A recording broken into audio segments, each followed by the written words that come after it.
Media మిత్రులందరికీ నమస్కారం. మన కావలి రాజకీయాలు మీరు గమనిస్తే, నిశ్చితంగా పరిశీలిస్తే గత నెల రోజుల నుంచి రాజకీయ పరిమాణాలు రకరకాలుగా తిరుగుతూ ఉన్న విషయం మీ అందరికీ తెలిసిందే. ఈ సందర్భంగా రేపు కావల్లో భారీ బహిరంగ సభ ఏర్పాటు చేయడం జరుగుతూ ఉంది. ఆ సభలో మా యొక్క రాజకీయ విధి విధానాలంతా కూడా ప్రజలకి తెలియజేయడం జరుగుతుంది.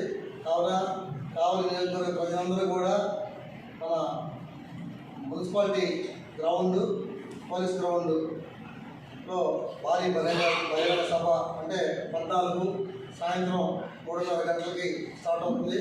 కావున మన కావలి ప్రజలందరూ కూడా ఇచ్చేయాల్సిందిగా కోరుతున్నాను. Thank you.